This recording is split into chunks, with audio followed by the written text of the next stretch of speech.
দেখুন, অতীন ঘোষকে হ্যান্ডেল করার কোনো প্রয়োজন নেই, কারণ অতীন ঘোষ বিগত 5 বছরে যা যা করেছেন তার জন্য তিনি যা যা করেছেন এলাকার মানুষ দেখেছে। তাই নতুন করে কোনো ব্যক্তিগত কথা বলার নয়, কোনো ব্যক্তিগত আক্রমণ নয়। আমি এই এলাকার মানুষ, আমি ওখানে জন্মেছি, ওইখানে বড় হয়েছি। কেউ আমায় দাদা বলে ডাকে, কাউকে আমি দাদা বলে ডাকি, প্রত্যেকে আমাকে চেনে। আমার যত বয়স এতদিন ধরে ওই এলাকার মানুষ চেনে।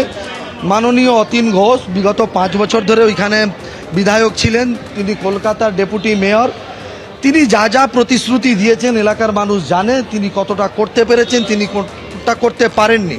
এ সিদ্ধান্ত, এ হিসেব নিকেশ করার কাজ এলাকাবাসী করবেন। আমি এলাকায় কোনো রাজনৈতিক কথা বলে আমি মানুষের কাছে ভোট চাইব না। আমি জানি আমি ওই অঞ্চলের ছেলে, ওইখানে আমি আগে যেটা বললাম আমি সেই কথা বলবো। তার ভিত্তিতে আমি নিশ্চিত আমি এলাকাবাসীদের আশীর্বাদ পাবো, এবং যাতে আগামী দিনে কাশীপুর বেলগাছিয়ার প্রতিনিধিত্ব আমি বিধানসভায় করি, আমি আমার দৃঢ় বিশ্বাস যে মানুষ আমাকে আশীর্বাদ করবেন। একটা সময় আপনি বরখাস্ত হয়েছিলেন দল থেকে, ফিরে কামব্যাক এবং তারপরেই টিকিট। সার্টেনলি ওটা আমার জীবনের একটা পার্ট। সেখান থেকে আমি অনেক কিছু শিখেছি। সেটা 40 মাস আমি বরখাস্ত ছিলাম, সেখান থেকে বেরিয়ে এসেছি, সেটাও প্রায় 5 মাস হতে চলেছে। সুতরাং ওটা এখন আমার কাছে অতীত। তবে হ্যাঁ, ওইটা থেকে আমি একটা শিক্ষা নিয়েছি যে রাজনীতিতে ধৈর্যের কোনো শেষ নেই। ধৈর্যের প্রমাণ আমরা দেখেছি, রাহুলদারকে পার্টি এমপি বানিয়েছে।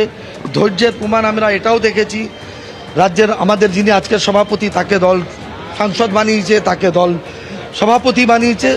সুতরাং একটা রাজনৈতিক দলের সিদ্ধান্তে কোনো সময় ভুল ত্রুটি হয়ে থাকে, কিন্তু দলের প্রতি অগাধ আস্থা এবং বিশ্বাস এবং মতাদর্শের প্রতি বিশ্বাস এবং আস্থা যদি থাকে, দল আপনার সাথে থাকবে। সেটা আমার ক্ষেত্রেও প্রযোজ্য হয়েছে। আমি সাসপেন্ডও হয়েছিলাম ঠিকই, একইভাবে দল আমাকে আবার ফিরিয়ে নিয়েছে। দল বিগত 5 মাসে যথেষ্ট কাজের সুযোগ দিয়েছিল, একইভাবে আজকে দল আমার উপরে আস্থা রেখে আমাকে প্রার্থী করেছে। সমস্ত রাজ্যের নেতৃত্ব, কেন্দ্রীয় নেতৃত্ব এবং একই সঙ্গে আমি মিঠুন দাকে আমি ধন্যবাদ দিতে চাই, যারা আমার উপরে আস্থা রেখেছেন, বিশ্বাস রেখেছেন। রিতেশদা, যে জায়গাটা তুলে ধরার চেষ্টা করবো যে এর আগে চৌরঙ্গি উপনির্বাচন, নয়না বন্দ্যোপাধ্যায় সন্তোষ পাঠকের সঙ্গে সেখানে উপস্থিত ছিলেন আপনিও, এবং একটা উপনির্বাচনে যেখানে নয়না বন্দ্যোপাধ্যায় জয়ী হয়েছিলেন। আপনার নিশ্চয়ই স্মৃতিতে রয়েছে সন্তোষ পাঠক এবং রিতেশ তিওয়ারির ভোট ভাগাভাগির একটা ঘটনা ঘটেছিল।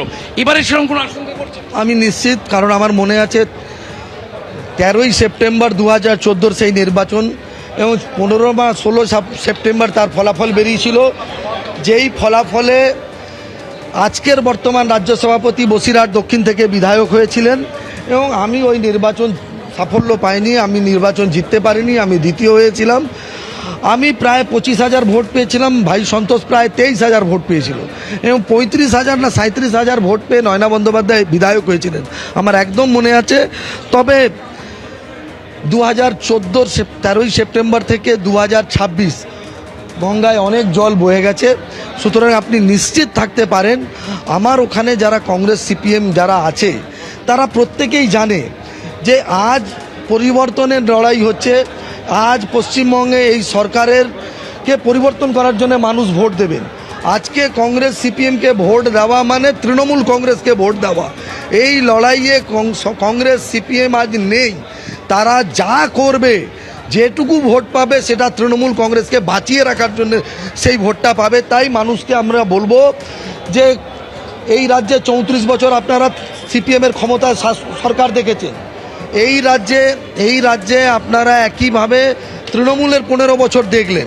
সুতরাং তার আগে 22 বছর 52 থেকে 77 অবধি কংগ্রেস দেখেছেন, মাঝখানে 2 বছর যুক্তফ্রন্ট দেখেছেন। তো বাংলার মানুষ এই সমস্ত দলকে দেখে নিয়েছে। They are tested but they are not trusted. এইটাই ভিত্তি নিয়ে আমি মানুষের কাছে আশীর্বাদ চাইব।